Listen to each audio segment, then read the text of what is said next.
Hi everyone, Eric Nelson here once again, and thank you for tuning into my YouTube channel.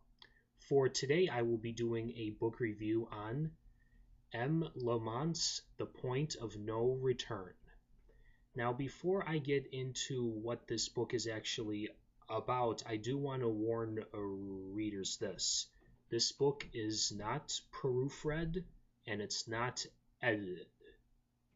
So now, why am I warning you guys? Why am I warning you guys about this? Well, as I was reading it, the first couple of pages, it was actually a little frustrating for me because I'm sure, as we all know, when you read something that's not edited and that's also not formatted right, it gets to be a little frustrating because not everything, not a complete paragraph will fit on one page. And well, I can't really get into I can't really talk that technical about it, but I'm sure that you all know what I mean. It's just plain frustrating. So if you do not want to read anything that's not edited or not proofread, you still have to give this book a real chance, because the reason why the author did not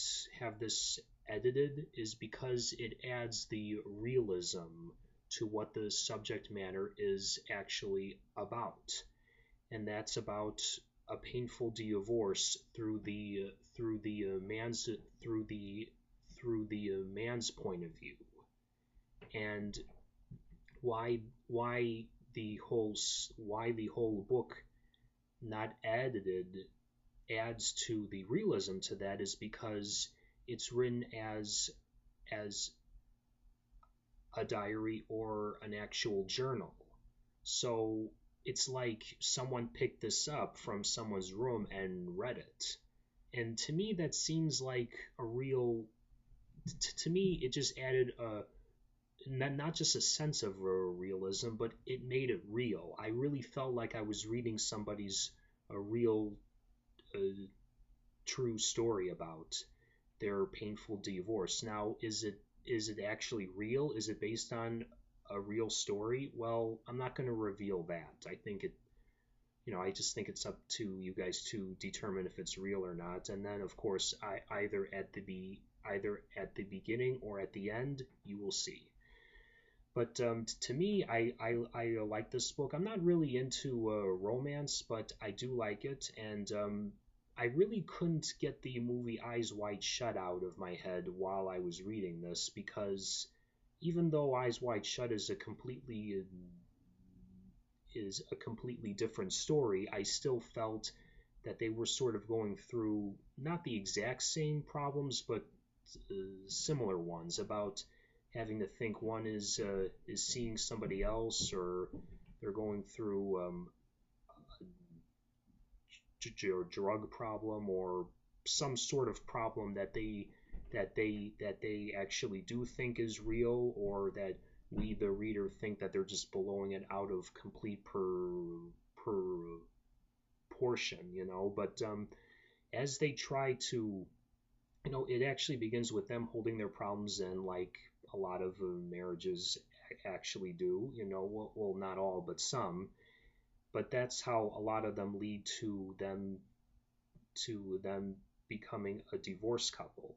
So after they stop holding their problems in and they try to actually correspond with one another, it tends to become a little hostile, and of course it leads to them, well, since I said divorce, maybe I should say, yeah, they do sort of go into that field, but it's not the typical divorce. I mean, it is messy, but there's a little twist, and of course I'm not going to reveal that twist. That's up to you, the reader, to read it. But basically, I think that this book is good not just for people going through a divorce, and I mean, I really don't think it would either help or make it worse, but at least I think it would entertain people, not just people going through a divorce, but for anyone. And me myself, I'm not going through a divorce, I'm not even going through a marriage, I'm not even going through a dating relationship, but I liked it, so I think everyone will too.